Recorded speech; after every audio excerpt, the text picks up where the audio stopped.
बहुत ऐसा गीत होला। अभी कल हमार गाना एगो रिलीज हुई, मेहरारू कह तारी के देखी कलयुग के हाल जानो तनी हम ही ऐसा गानी के रौरा से प्रेम करे नहीं और रौरा बाहर से आवत नहीं कह तारी की ढेर लोग नहीं खे बर्दाश्त करत आग के ढेर लोग नहीं खे बर्दाश्त करत आग के बियहल में हरियो शादी करत तारी भाग के बियहल में हरिया शादी करत तारी भाग के ढेर लोग नहीं खे बर्दाश्त करत आग के ढेर लोग नहीं खे बर्दाश्त करत आग के अरे बियहल में हरियो शादी करत तारी भाग के बियहल में हरिया शादी करत तारी भाग के खान पान के असर बसैया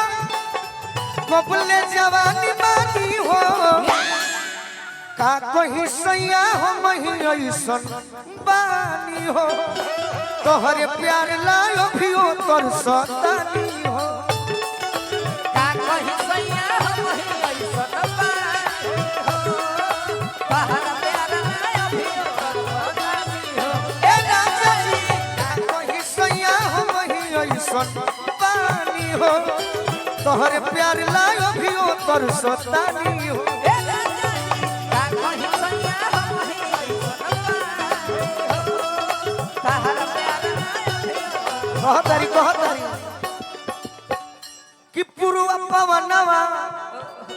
अरे मन बहकावे नींद न आवे रात में नींद न आवे रात में हो नींद न आवे रात में मर्द के सुख मिले ना कबहू राजा हो दाल भात में राजा हो लाल भात में हो राजा हो लाल भात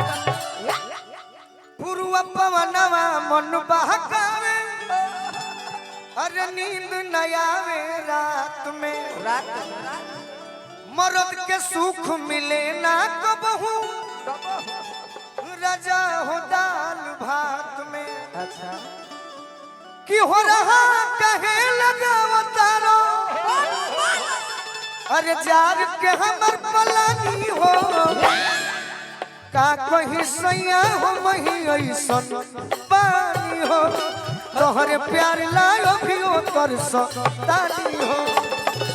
का कहि सैया हम ही ऐसन बानी हो तहर प्यार लाया भी करवानी हो ए राजा जी का कहीं सैया हो मही ऐसन पानी हो तोहरे प्यार लायो भी हो तोर सतानी हो का कहि सैया हम ही ऐसन बानी हो तहर प्यार लाया भी करवानी और का और कि ना योई बता बोलो दोष नदी हो अच्छा फेर में जहिया परब हो जाई बाबा दोस्त नदी हो फेर में रहिया पड़ब हो हम न रहबी तो अपने हाथे कपड़ा में नील करब हो हम न रहब तो अपने हाथे कपड़ा में नील और का ई जे गीत लिखले बा से पहले भी एगो गीत हां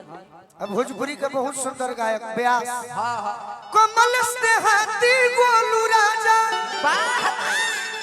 अरे करे लगा मन मानी हो का कहीं सैया हो मही ऐसन बानी हो